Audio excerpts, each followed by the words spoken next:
मेरे साथ बोलिए, भारत माता की।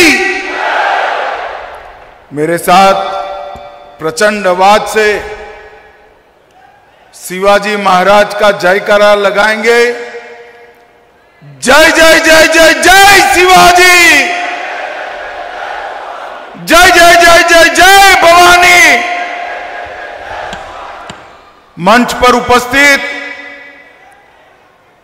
महाराष्ट्र के सम्माननीय मुख्यमंत्री श्रीमान देवेंद्र फडणवीस जी,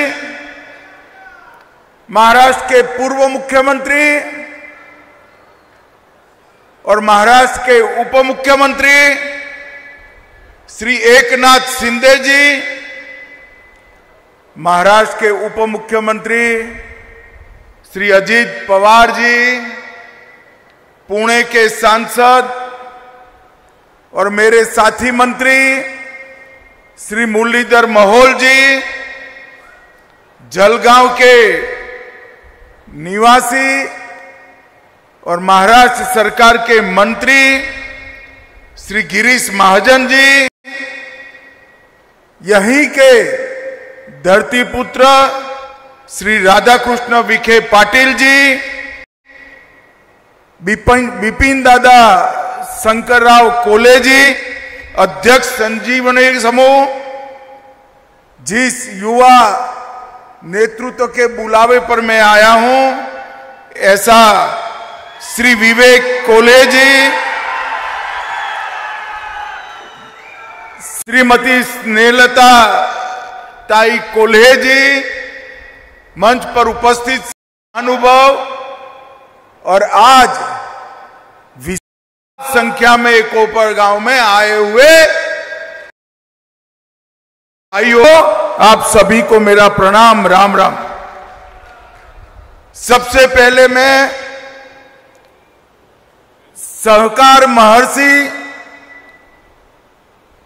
शंकरराव कोले जी को बहुत मनपूर्वक प्रणाम कर कर मेरी बात की शुरुआत करना चाहता हूं। मित्रों, आज महर्षि शंकरराव कोले ने जो नींव डाली थी, वो नींव एक बोया हुआ छोटा सा बीज आज सहकारी क्षेत्र का एक बहुत बड़ा वटवृक्ष बनकर हमारे सामने खड़ा है। और आज दोनों नई शुरुआत भारत के सहकारी शुगर कारखानों के इतिहास में कॉम्प्लेक्स बायोगैस प्रकल्प और पोटास का निर्माण दोनों भारत में पहली बार महर्षि शंकरराव कोले शुगर कारखाना होने है। और ये हम सब के लिए बड़े गर्व का विषय है। और मैं आज कहना विवेक, आज आपने जो शुरुआत की है, देश भर के कोऑपरेटिव शुगर कारखानों के लिए एक नया रास्ता खोलने का काम आपने किया। और जब मुझे निमंत्रण देने आए तब हमने इस पर काम करना शुरू किया था।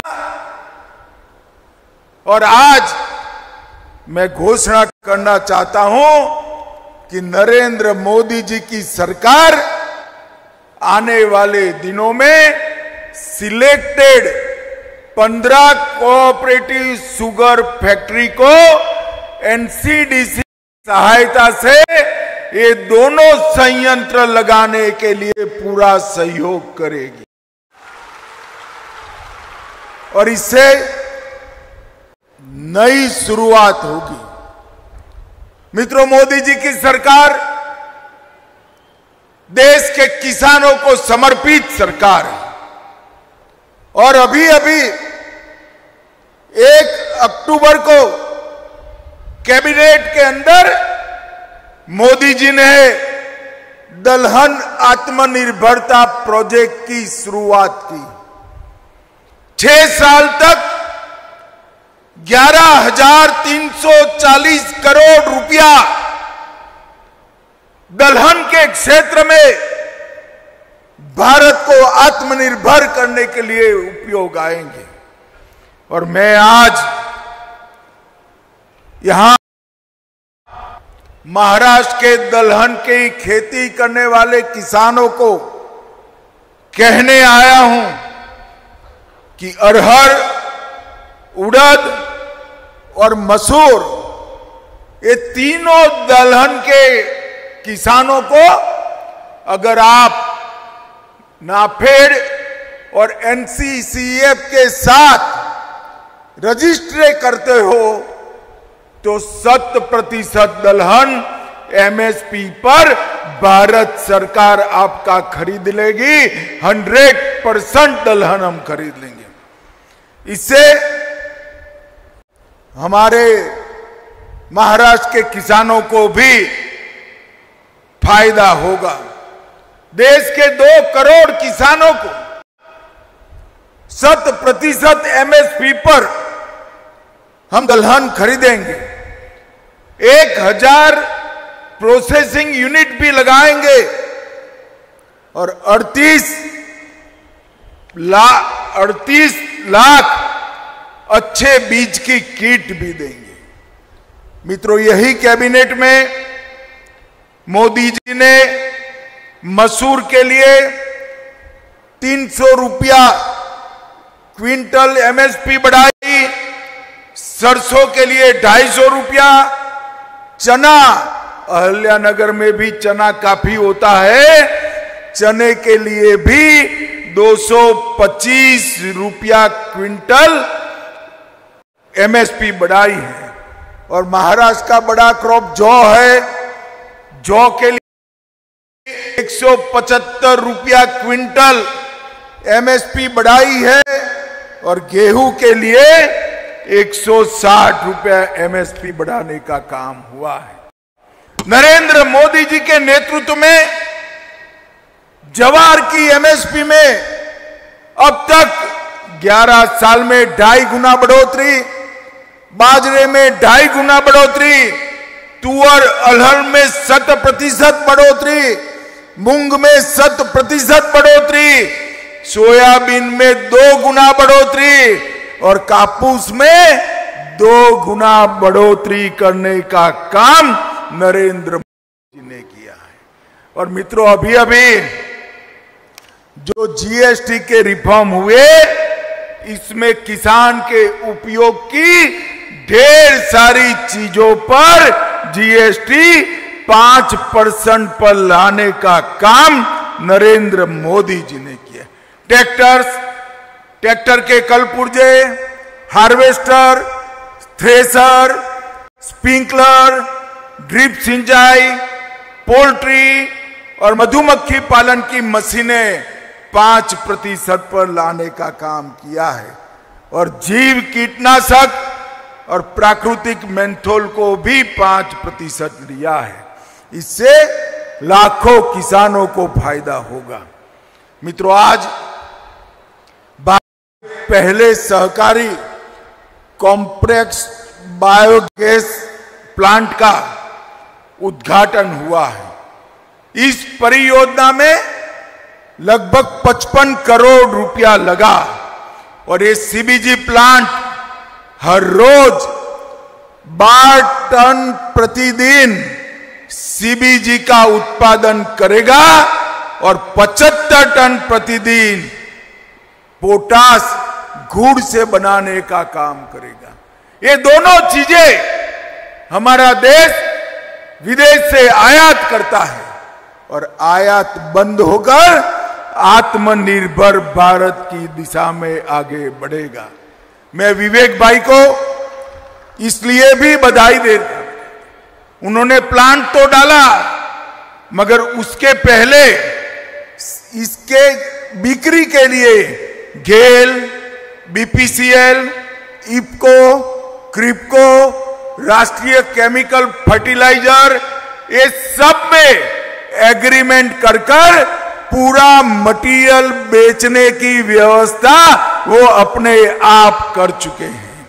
और सक्रिय सर्कुलर इकोनॉमी, चक्रीय अर्थव्यवस्था का एक आदर्श उदाहरण शंकरराव कोल्हे साकर कारखाना बना है। मित्रों, आज यहां से देश भर के कोऑपरेटिव साकर कारखानों को कहना चाहता हूं कि हमने इथेनॉल के प्लांट मल्टी डायमेंशनल बनाने की जरूरत है और इसके साथ साथ ये सारी व्यवस्थाएं, अगर एक संपूर्ण साकर कारखाना बनाना है तो ये सारी व्यवस्थाएं बनानी पड़ेगी। मित्रों, मैं आज देवेंद्र जी और अजीत दादा और एकनाथ जी को भी कहना चाहता हूं, सहकारी साकर कारखाने की शुरुआत महाराष्ट्र ने की थी। अब महाराष्ट्र की ही जिम्मेदारी है साकर कारखानों की चक्रीय अर्थव्यवस्था 100% सर्कुलर इकोनॉमी को पूर्णतया जमीन पर उतारने की शुरुआत महाराष्ट्र से होना चाहिए। महाराष्ट्र सरकार भी इसमें मदद करे, भारत सरकार भी मदद करेगी। और ये जो उदाहरण यहां पर विवेक कोल्हे ने बनाया है, ये उदाहरण महाराष्ट्र की सभी अच्छी शुगर मिलों के अंदर एग्जाम्पल बनकर हमें वहां प्लांट करना चाहिए, जिससे आने वाले दिनों में शुगर मिलों को चलाने का बहुत अच्छा फायदा हो। भारत का पहला जूस टू इथेनॉल प्लांट भी यहां बना था, मगर मैं आज यहां कहना चाहता हूं कि हर शुगर कारखाना जो मुनाफा करता है हमारे फलों के प्रोसेसिंग का काम भी करे। इससे फलों की खेती भी बढ़ेगी और शुगर कारखाना का एक प्रकार से मुनाफा भी बढ़ेगा। संजीवनी ग्रुप ने हरित ऊर्जा और स्थिरता के क्षेत्र में भी बहुत पहल की है और बहुत सारे महिला स्व सहायता समूहों को सशक्त करने का काम किया है। इससे 100 पैक्स को भी जोड़ा है, 1000 किसानों के लिए बायोफ्लॉक मछली पालन की भी शुरुआत की है और 20,000 छात्रों के लिए संजीवनी यूनिवर्सिटी की भी स्थापना हुई है। मित्रों, भारत का सबसे पहला ग्रामीण कॉल सेंटर भी यहीं पर स्थापना हुई और कई लोगों को रोजगारी देने की शुरुआत हुई है। भाइयों बहनों, नरेंद्र मोदी जी ने सहकारिता क्षेत्र की स्थापना कर देश की ग्रामीण अर्थव्यवस्था को एक नया जीवन देने की शुरुआत की और जो सहकारिता क्षेत्र के भविष्य पर सवालिया निशान लगे थे, वो सारे सवालिया निशान आज 3 साल के कालखंड में समाप्त हो गए हैं और सहकारिता क्षेत्र देश का मजबूत क्षेत्र बनकर आज उभर रहा है। ये हम सब के लिए आनंद का विषय है। मित्रों, मोदी जी ने एक आह्वान हम सभी का किया है, स्वदेशी चीजों के उपयोग का आह्वान। आज यहां पर इतनी बड़ी मात्रा में किसान भाई बहन आए हैं, तब मैं सभी को करबद्ध विनंती करने आया हूं। हमारे नेता नरेंद्र मोदी जी ने कहा है, अगर 140 करोड़ की जनता ये तय कर लेती है, देश का हर व्यापारी अगर तय कर लेता है कि हम ना कोई विदेशी वस्तु का उपयोग करेंगे, ना कोई विदेशी वस्तु का व्यापार करेंगे, तो 140 करोड़ देशवासियों की परचेज से, इनकी खरीदी से हमारे अर्थतंत्र को बहुत बड़ी गति मिलने वाली है। भाइयों बहनों, मोदी जी देश के अर्थतंत्र को 11वें नंबर पर से 4थे नंबर पर लाए। तीसरे नंबर पर जाने के लिए हम बहुत नजदीक हैं, मगर दुनिया में एक नंबर बनना है तो स्वदेशी के अलावे कोई चारा नहीं है। देश के सभी लोगों ने स्वदेशी को अपनाना चाहिए। भाइयों बहनों, आज मैं बहुत सारे कोऑपरेटिव लीडर यहां बैठे हैं, तब एक पेड़ मां के नाम के अभियान को भी दोहराना चाहूंगा। नरेंद्र मोदी जी ने हर एक व्यक्ति एक पेड़ धरती मां के नाम और एक पेड़ अपनी मां के नाम, 2 पेड़ बोने का संकल्प लेना चाहिए। इससे आने वाले दिनों में इस जलवायु परिवर्तन और ग्लोबल वार्मिंग की जो चुनौतियां हमारे सामने खड़ी है, उससे बहुत मदद मिलेगी।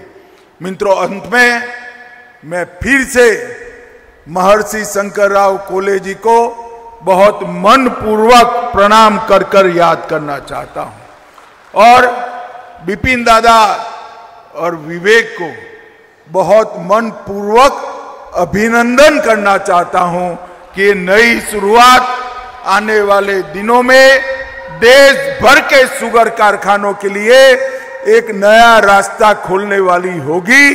और आपकी ये शुरुआत विवेक जी, शंकर राव जी के योगदान की तरह ही बहुत लंबे समय तक कोऑपरेटिव सेक्टर याद रखेगा। आप सभी का बहुत बहुत धन्यवाद। भारत माता की, जरा जोर से बोलिए, भारत माता की। यानंतर आपल्या कोपरगावच्या पहिल्या महिला आमदार स्नेहलताताई कोल्हे या आभार प्रदर्शन करतील। प्रथमतः उपस्थित सर्वांना मनपूर्वक नमस्कार करते। आजचा हा क्षण स्वर्गीय कोल्हे साहेबांचे कष्ट आणि गुन्हेगार असल्याची माहिती। वाशिमच्या कारंजा शहरामध्ये पोलिसांची मोठी कारवाईमध्ये एमडी ड्रग्सचा मोठा साठा जप्त, तर पोलिसांनी दोघांना ठोकल्या बेड्या। आरोपींकडून 2,36,000 किमतीचा 23.60 मानते। कर्मण्येवाधिकारस्ते मा फलेषु कदाचन या गीतेच्या ओळीप्रमाणे सतत कर्म करीत राहण्याची प्रेरणा आम्हाला ज्यांच्या विचारातून मिळाले, असे या भागाला, या परिसराला सुजलाम सुफलाम बनवण्यासाठी ज्यांनी आपले आयुष्य अहोरात्र खर्ची घातले, असे वंदनीय स्वर्गीय शंकररावजी कोल्हे साहेब यांच्या स्मृतीस मी प्रथम नतमस्तक होते। मानव सेवा हीच ईश्वर सेवा मानून त्यांनी आपलं आयुष्य खर्ची घातलं। त्यांच्या विचारांचा वारसा घेऊन आज आपण सर्वजण राजकीय सामाजिक क्षेत्रात काम करत आहोत। त्यांच्या दूरदृष्टीतून उभ्या राहिलेल्या या साखर कारखान्याने नेहमीच विविध क्षेत्रात नावलौकिक मिळवलेला आहे। देशातील पहिला सहकारी सीएनजी प्रकल्प सुरू करून आपले वेगळेपण सिद्ध केले आहे।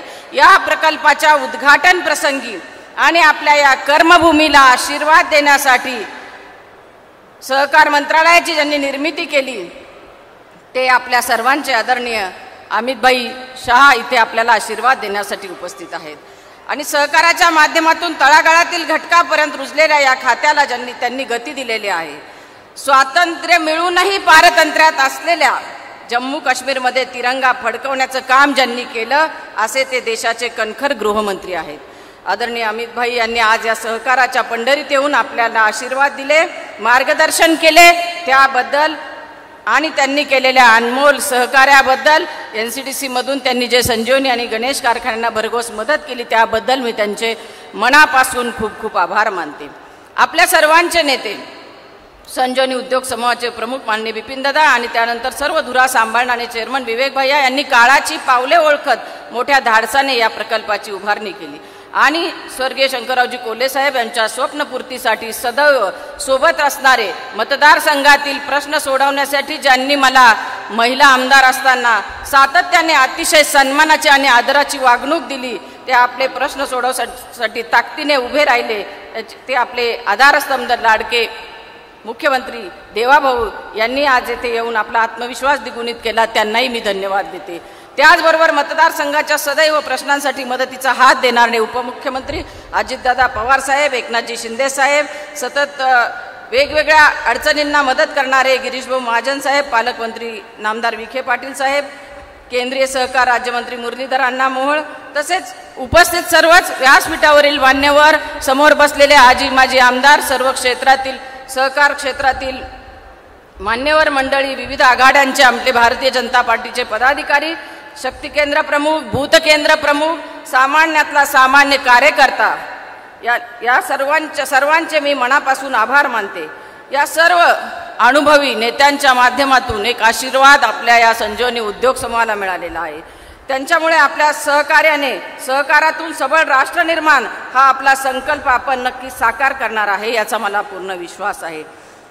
आजच्या या कार्यक्रमाला आमदार आशुतोष काळे सुद्धा इथं उपस्थित आहे, कारण कोपरगावच्या विकासाच्या प्रश्नासाठी बऱ्याचदा पक्षीय मतभेद बाजूला ठेवून काळेसाहेब कोल्हेसाहेब एकत्र आलेले आहे आणि म्हणून या प्रकल्पासाठी काम करणाऱ्या सर्वच अभियंत्यांचे, कामगारांचे, व्यवस्थापन टीमचे, सभासदांच्या वतीने मी आभार मानते।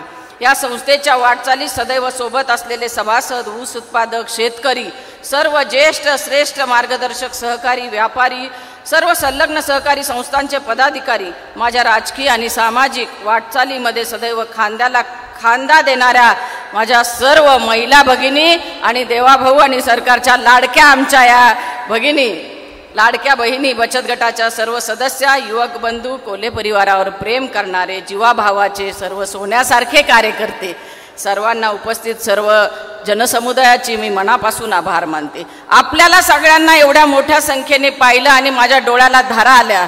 सत्तेत असताना खूप माणसं मागे असतात, पण सत्ता आणि पद नसताना सुद्धा आमच्या कोल्हे परिवारावर, संजीवनी उद्योग समूहावर आपण जो विश्वास टाकला हा सोन्यासारखा कार्यकर्ता आहे। आज आशीर्वाद देण्यासाठी आमच्या माई, माझ्या सासूबाई, वय वर्ष 93, त्या सुद्धा उपस्थित आहे। कधी घर सोडलं नाही, कोणत्याही कार्यक्रमाला गेल्या नाही, पण आजचा हा सोन्यासारखा दिवस पाहण्यासाठी आणि माननीय अमित भाई स्वतः येत आहेत, देवाभाऊ स्वतः येत आहेत आणि विवेक भयांच्या आमच्या परिवाराच्या पाठीशी आधार देत आहेत, म्हणून माई सुद्धा इथं उपस्थित आहेत। मी सर्वांचे मनापासून खूप खूप आभार मानते। हा कार्यक्रम यशस्वी करण्यासाठी सर्व कार्यकर्ते, कर्मचारी वृंद, प्रशासनाचे सर्व अधिकारी, कर्मचारी, पोलीस अधिकारी, सर्वच विभागाचे कार्यक्रम यशस्वी करण्यासाठी ज्ञात अज्ञात सर्वांना मी खूप खूप धन्यवाद देते। आजचा हा ऐतिहासिक क्षण खऱ्या अर्थाने जगासमोर घेऊन जाणारे सर्व वृत्तपत्रांचे, विविध वृत्तवाहिन्यांचे प्रतिनिधी यांचेही मी खूप खूप विशेष आभार मानते। धन्यवाद। आपल्या सगळ्यांना नतमस्तक होते। धन्यवाद। संजीवनी, सहकार से समृद्धि की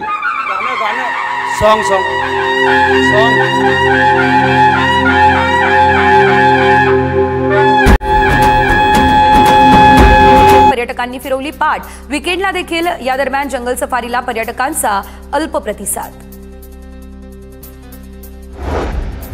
दिवाळीच्या तोंडावर महावितरणकडून वीज दरवाढ जाहीर, तर प्रति युनिट 35 ते 95 पैशांपर्यंत बिल वाढणार।